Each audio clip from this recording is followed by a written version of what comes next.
This month, the month of September, we are embarking on a series that is titled Awakening Your Higher Self. It's Journey to Divine Potential. And today we are focusing on the doorway of what it means to be a living connection. What it means to be the living connection. And so I begin with a few questions. Do you know yourself as a living connection? Do you know your being as an extension, as a part of greater being of all that is? Do you consider yourself an open circuit, energized and circulating within the life force, within the energy of life? And do you realize that your awareness is not simply what allows you to look upon the world out there, but that your awareness is part of pure awareness, that your awareness is part of the same awareness that holds it all together, and that we could say that it's a gateway, an entry point to transcend the physical realm, to transcend our sense reality, and to access a greater possibility, a greater dimension, the space that holds it all together. That's what we're talking about today when we focus on what it means to know yourself as a living connection, as part of the great connection. The scriptures say it beautifully. In God we live and move and have our very being. That's a beautiful way of saying we're part of the living connection. A great poet named Unknown said it this way. In the stillness of nature, we can hear the all-pervasive whisper. For the entire universe is a testament to the living connection between the Great Spirit and all creation. There's a common meditation, a breath prompt that says, my breath is always with me. My spirit is always connected. You see, sometimes we talk about spirit and it just comes down to language, and sometimes our language can create images that reduce it too much. And so to remember today that when we talk about spirit, it's not a distant force or a passive energy, but it's a living connection, a consciousness. It's aliveness in which we live. It permeates and surrounds us. It lives within us. It animates us. It flows through us.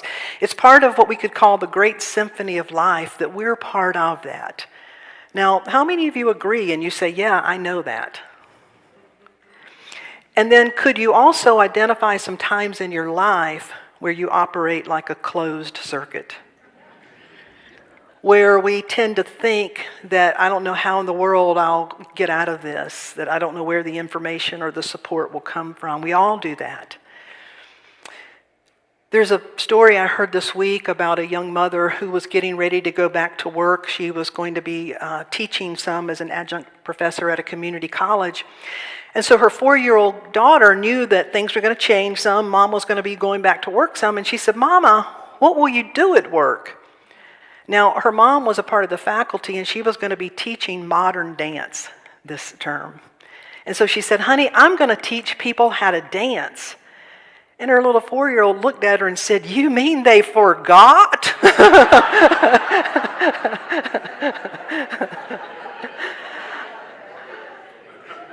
You see, children know they're part of the great symphony of life.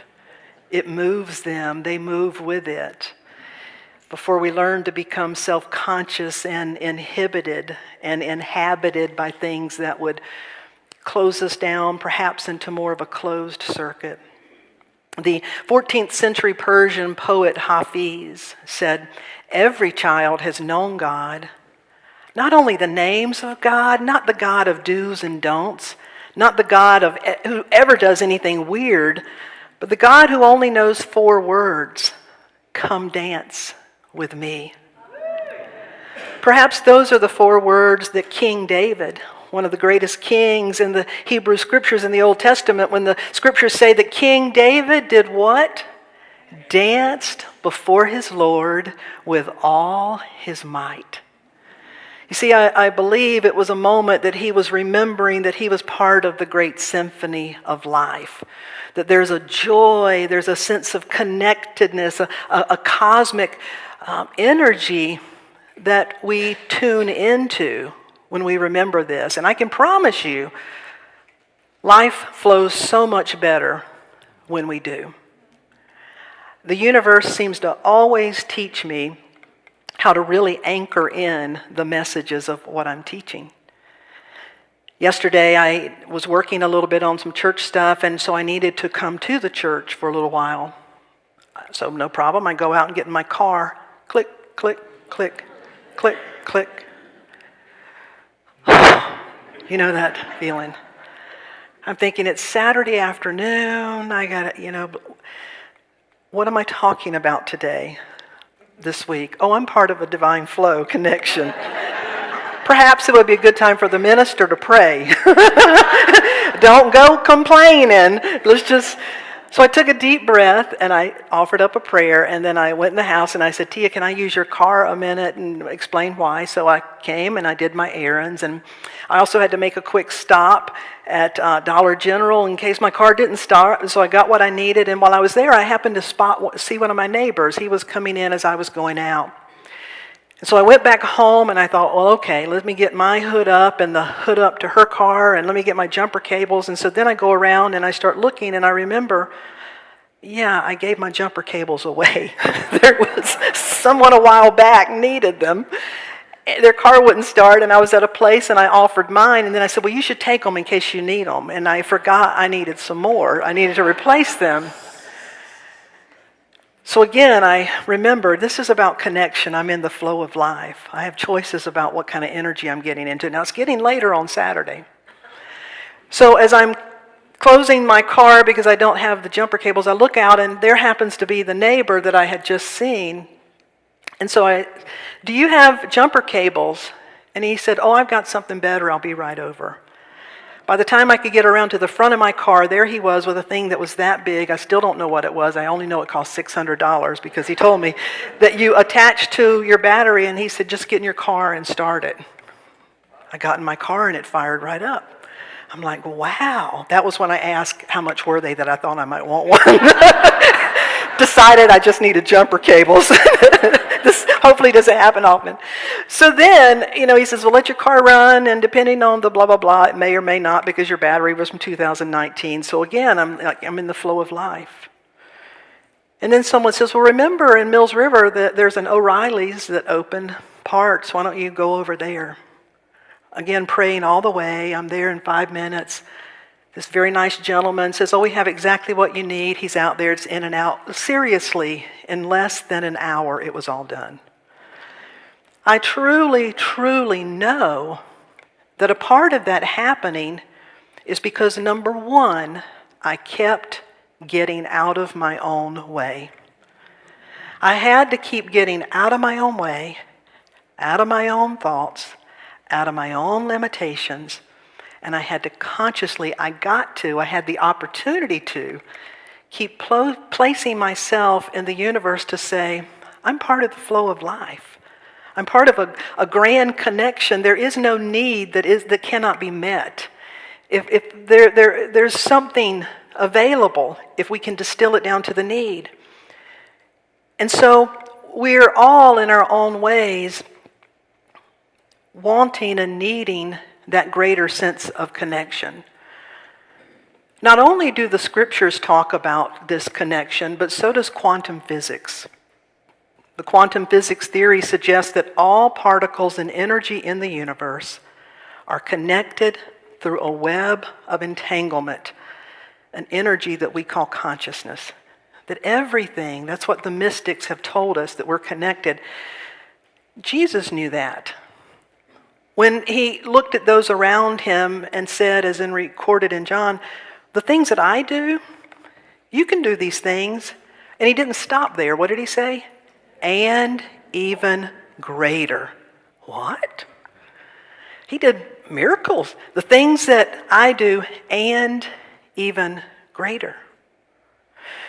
Why did he say that? Well, the reason he could say that is because he lived as a living connection. He said, "It is not I, it is the fountainhead that flows through me." His word was Abba, but it's the source, it's the fountainhead that flows through me. That what we considered miracles were really a demonstration of people that are so conscious of the living flow that they know how to be really grounded and present on earth. They know how to show up and be engaged and be active. But they do that in a way of being a vessel of spirit, of allowing their higher self, the higher power, to work through them. And so why does it matter? Well, it comes down to one of two things. We're either living in the awareness of our connection, or we're living in a state of disconnection. And everyone, at least everyone I know, certainly including me, vacillate between those, remembering and forgetting. Remembering that I don't source my own life. I don't generate my own life. I'm source originated. I'm part of this flow. And so we can remember the connection, which really calls us to show up with our roots in compassion. A few weeks ago, I was at the Parliament of the World's Religions with over 7,000 other people from literally around the world. And it honestly was like walking into heaven on earth. And it just touched me so deeply, and I continue to absorb it and soak it in. And what the impression that it's made on me is this. Everybody there did not agree. Didn't have the same belief system, didn't believe in the same God, not at all. Didn't come from the same backgrounds, wouldn't have even probably some of the same values. But what seemed to be really, really common was everyone just got the fact that we're part of a living connection. And it can't be just about me, it has to be about me and thee. That it can't be just about me and mine, and not knowing that it also must include you and yours. And so the connection and our roots in compassion become much bigger than our differences. Our differences then become interesting rather than threatening. Because if we are rooted in connection and not disconnection, then we're not going to harm one another. We're not going to abuse and take advantage of anything, including the earth or anything, because we realize our sacred connection. So truly, we are either operating in a sense of an awareness of our connection or disconnection. So this is an opportunity for us to think about, what would my life look like if I began to nurture this living connection and allow it to nurture me? What would it look like if I really was fully aware and in communion and had access to this whole living connection, and I became an instrument for it to use me? What would that look like and feel like? So some of the things, how do we begin to make it practical? How do we nurture the living connection and have the living connection nurture us? Number one is to ask, believing. Number two is to pay attention and give thanks. And number three is to practice being the living connection. So let's look at those. Ask, believing. The scriptures clearly say, seek and ye shall. Knock and the door shall be open. Yeah, ask, seek, knock. Seek, find, ask, receive. It's asking us to do two of these things. And some people get tripped up about, well, if God's not a big Santa Claus in the sky, then who am I asking? I would say you're needing to ask to bring clarity within yourself. You're needing to ask to bring alignment to what is your intention. But you don't get stuck in the ask. You ask believing. I'm asking for guidance. I'm asking for something to be revealed. I'm asking, that's typically what we need, reveal what needs to be revealed. I'm asking and I'm believing because I am always connected that it's going to be showing up. Wayne Dyer said, so often we get hung up in the asking because we do it from a perspective of ego. And he said ego, E-G-O for him stood for earthly guidance only. Isn't that powerful? That if all we believe is we have earthly guidance, then it can be exhausting and we get stuck. But you yourself are not only a physical body, you're a being of emotion and intuition and insight. There's so much more that operates through you. And so we ask believing. Another beautiful example came out of our community this week for this. Terry Crosby, if you'll show her picture, one of our members shared a story this week. She's in California today, so she could not be here, but she gave me permission to share. This happened to Terry this week. She said, yesterday I called on my animal spirit guides, archangels, and even the little bitty angels, anyone who would listen, and I asked for help. Sometimes I forget to ask, and I try to do things by myself, silly me, but yesterday I remembered to ask for help with a small thing. I asked for guidance to catch and release a mouse that had taken up residence in her farmhouse. Many a morning I rolled my eyes after finding evidence of this little creature's presence. Plus, I was sure the mouse would really prefer a better food supply. So I asked anyone that would listen. That afternoon, I opened my cloak closet to find something, and as I removed the cover on a blanket of scarves and gloves, suddenly there were two surprised beings, me and this little teeny mouse. The mouse scurried to the back of the shelf to hide while I darted away to get my humane mouse traps. I could only hope that the mouse would be tempted by the smell of cheese and peanut butter and could be ushered to freedom. But then this brilliant thing happened. The mouse ran into a tube of wrapping paper. I noticed because he did not hide his tail all the way. Yay! I quickly blocked the front, tipped it up, and blocked the back. Voila, mouse in a tube. We walked outside together and I released him under some big bushes. This was easy. Being consciously connected to the spirits who help us is wonderfully good.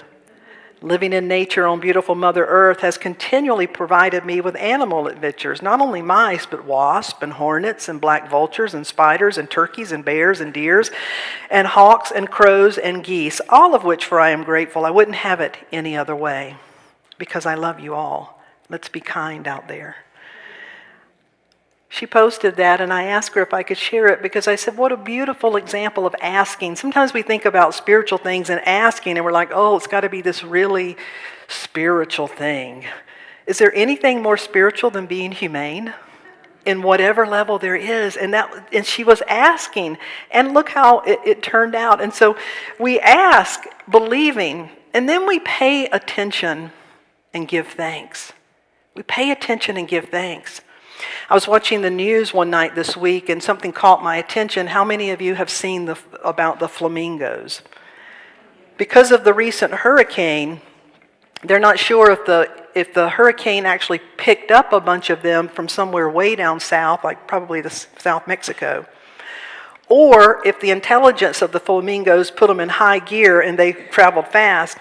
But a whole pile of flamingos are now along the coast of Virginia, North Carolina, South Carolina, on in Ohio, and even in Texas. And so there's pictures all online of people just laying on the ground, all gaga, looking at flamingos in places where they should not be. But you see the beauty of that, and when I saw this picture looking, I thought it just reminds us of our connection, of how one thing impacts another, impacts another, impacts another. When we begin to really pay attention to the fact that we are always connected. The cells of your body. I remember when I was a preteen probably, and my dad was teaching me how to mow the lawn. We lived out in the country and kind of a big yard. And he put me on the riding lawnmower, and I was doing pretty good until I was trying to get really fancy and close to a tree. And somehow or another, I managed to get all up on the tree, and then I got it back down, but it's left like this big gouge in it.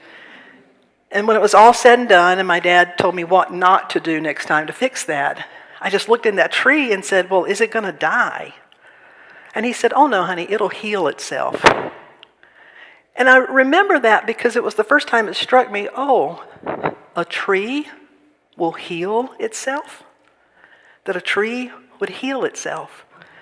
That there's a vitality, an energy, a connection within that tree to all of life. That when we begin to pay attention and give thanks for the connection, one of the things we can do is every time you have a meal, when you have a meal, to pause for a moment and think about all that gave of itself, all the many things that I've got a squash plant this year that looks like it's on steroids, and I just love it because it is yielding so many squash, and I love squash. And every time I have one, and maybe it's because I've just been blessing the dickens out of that squash plant and saying, when I receive one, thank you for the sunshine. Thank you for the rain. Thank you for the earth. Thank you for the air. Thank you for the seed. Thank you for the essence of life, because I am rain, I am earth, I am air. I am the essence of life. That there's a communion going on, that's the blessing. The blessing is to recognize that it is given of itself, that I may receive it, that I may be energized, and then give back of myself. When we engage life in that sacred circle, something really powerful happens. Ask, believing, paying attention, and then practice being the living connection. Being the living connection, number one, and always will be about prayer and meditation. Taking that time to get still, taking that time to commune with higher states of consciousness, with spirit, with God, however you experience this, to become the opening, to really experience yourself as part of the flow of life, with what we call the Holy Spirit operating through us, the gifts of the Spirit operating through each and every one of us.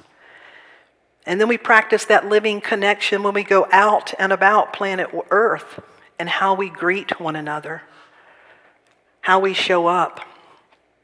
When I lived on Maui and was the senior minister at the church there, I had the privilege of getting to know Lee Shapiro, H. Lee Shapiro. He's a nationally renowned watercolor artist.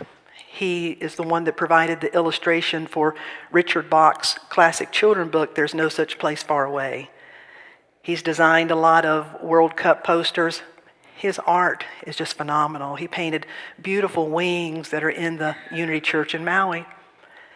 He was a member of the church, an incredibly inspired artist. He's also a relationship coach. He teaches the art of melting conflict. And one day he asked if we could go to lunch, and I was just really impressed by his presence, his sense of groundedness. I realized he had a meditation background, a Zen background. He had a traditional spiritual background. And I said, that's why you're perfect for Unity. You just bring all that stuff together. And he just knows himself as being part of this connection. That's why he paints. He's an instrument. So he said, let me give you an example. And at that time, he said just not too long ago, he said, I bought a brand new surfboard and it got stolen. And I, like anybody, you feel that, why did that happen? But he said, I know that there's nothing lost in the mind of the universe. And I said, Spirit, we live in a world that's connected. Bring it back to me and let good come from this somehow. Just let good come from this. And he said, and one night, a few nights later, I had a dream, and I saw a place, I saw the sign, I saw where it was, and there was my surfboard.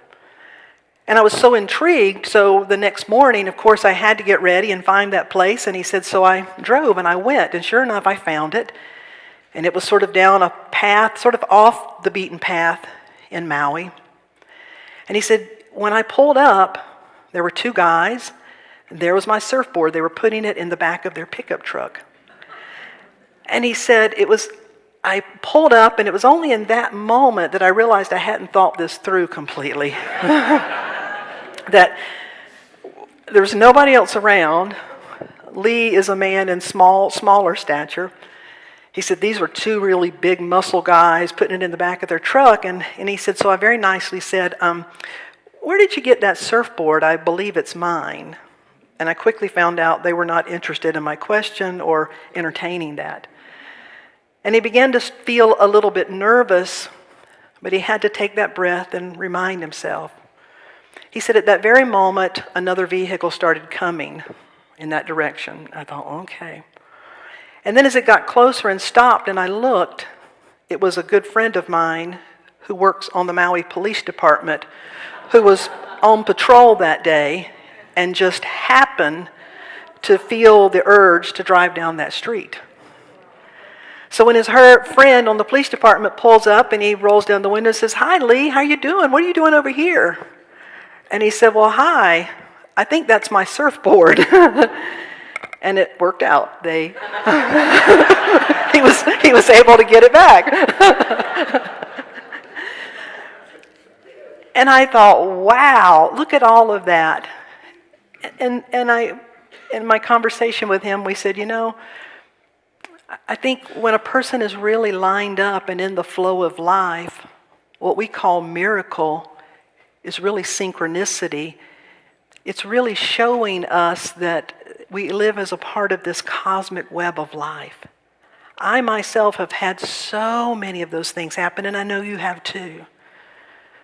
I was guided this week to send somebody flowers and then heard that their father passed away.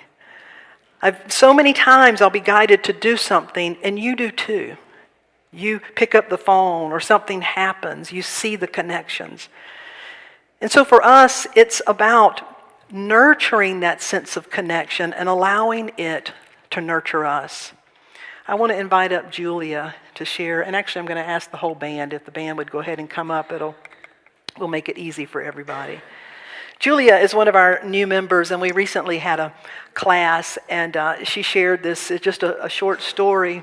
I should take out the just. It's a short story that to me beautifully demonstrates what happens when we realize that we are the living connection and how to be that connection every day. Julia, thank you. I've done this practice for quite a while. And last Sunday, I believe it was, Darlene mentioned how these practices can be so simple, yet so profound. The practice includes pausing, setting an intention, and then going to gratitude. Whenever I go out to do errands or to an appointment, I take a moment before I get out of the car to pause. I close my eyes, I take a deep breath, I center, ground, and balance. I sink into my heart. Then I set my intention. I ask to be a vessel of love. I ask to allow love to emanate from me outward.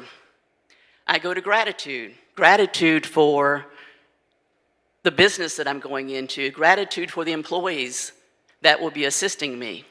Gratitude for everyone I'll interact with.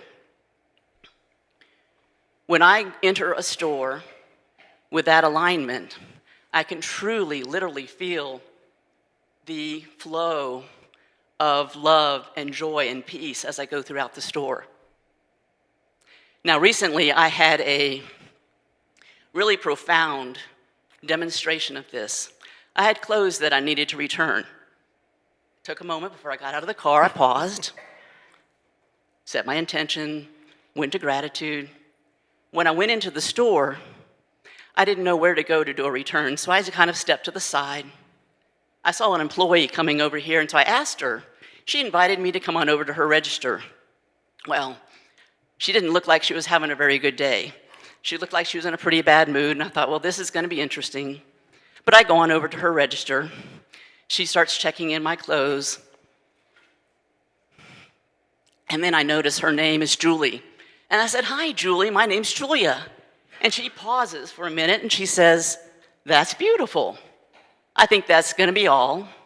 She continues checking in my clothes, and then she steps over to the computer, starts to pull it up on the computer, and you would have thought the computer shocked her by the way she jumped back and said, "There it is, Julia Wagner." And then she's smiling and laughing. She starts shaking her hands, and she's like, "I don't know why. I feel so good." She reaches across the counter and takes both of my hands and wishes for a moment. It's just pure magic, pure love, pure joy, and pure spirit. It was really beautiful. She continues and completes my transaction. And then as I'm leaving, I'm still laughing and smiling. She's still laughing and smiling. I look back at her as she raises her hand to call on the next customer. She no longer has that look of, I don't want to be here, I'm having a bad day. But no, you know what? She had that. She was emanating love and joy and spirit as she called on the next customer. So as you can see, a simple practice can be so profound, can transform you and everyone around you. Thank you. That's beautiful. Thank you.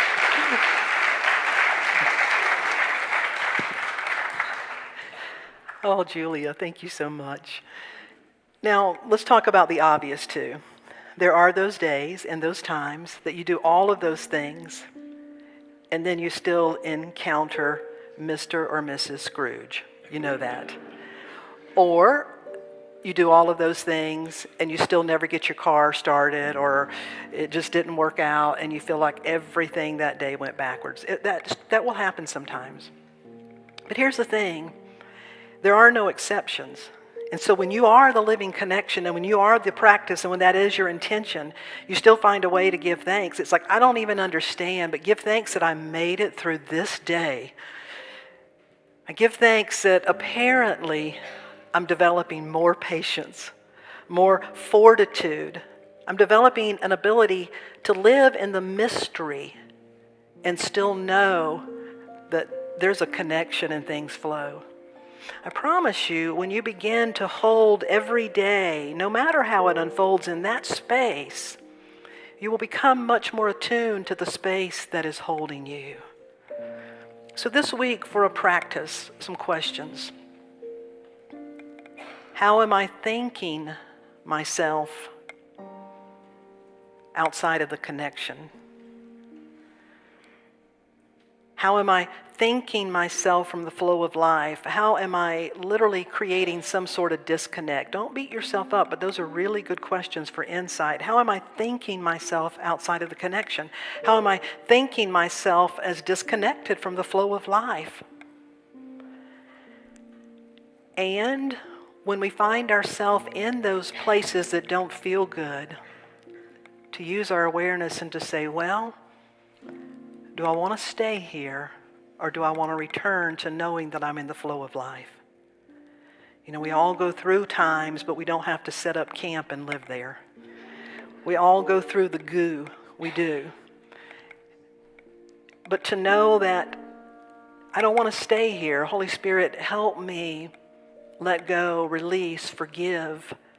Help me find some new footing. Help me live in the mystery and become even a greater vessel. How do I open up to be the way in the flow? What do I need to let go of?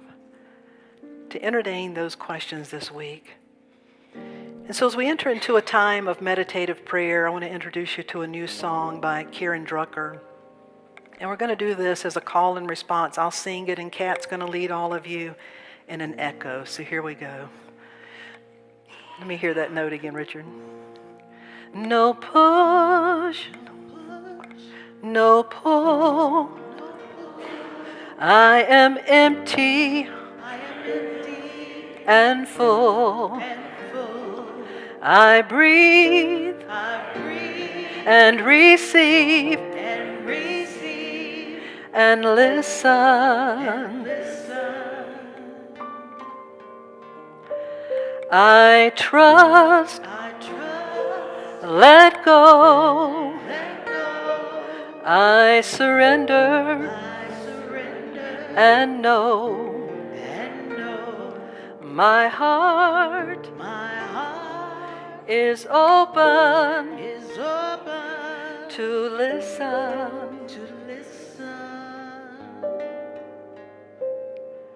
No push, no pull.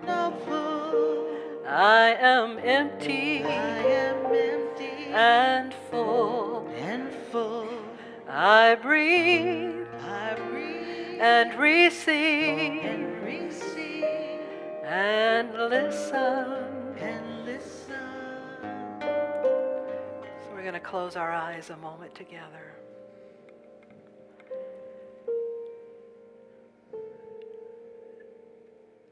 I choose to recognize when I'm pushing. May I recognize when I'm pulling too hard.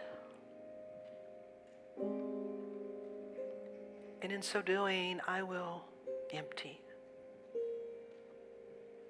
And the moment I let go and I empty, it's as if the transparency of my being realizes, no, I'm actually full. I'm full of light, of essence, of God, of life, that I am the flow of life. And it's only in my thoughts and my consciousness, it's only in the way that I show up where I can get stuck and stagnant.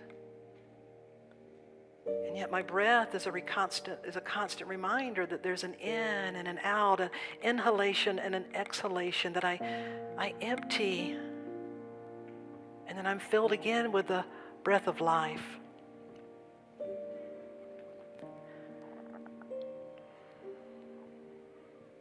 May I be nurtured. May I really know and have a palpable sense of the living connection. May I feel it as a source, a presence that flows through me, that animates me. May I feel it as a love and a compassion that grounds me, allows me to show up.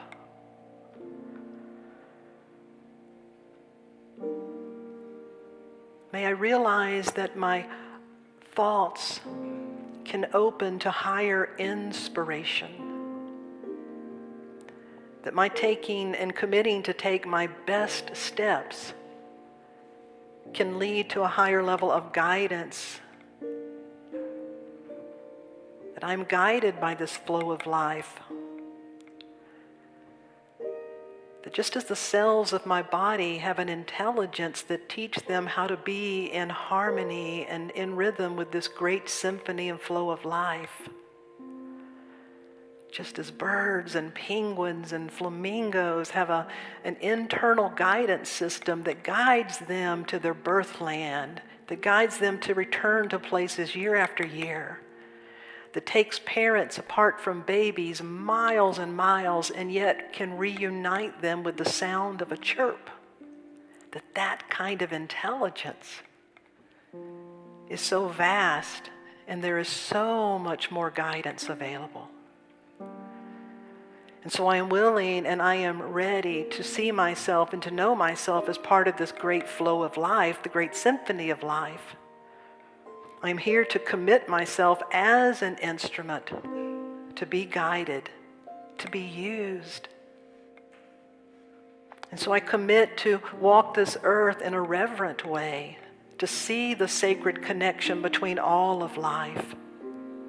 And even when, and especially when, I find myself facing someone or some situation where there is an irreconcilable difference, where there is a bridge or a gap that just cannot be closed between us, it's in those holy places that I remember the space that holds us. I don't have to close a gap when I remember that we're both held in a bigger space. And I can allow myself and them in that situation to be held, and I can be guided on how to show up and what to do. And for this, I am truly grateful. So no push, no pull. I am empty and full. I breathe and receive and listen.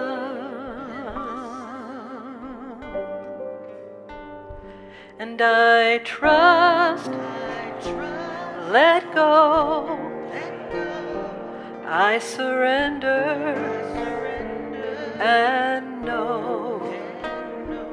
My heart is open to listen. So I invite you to open your eyes.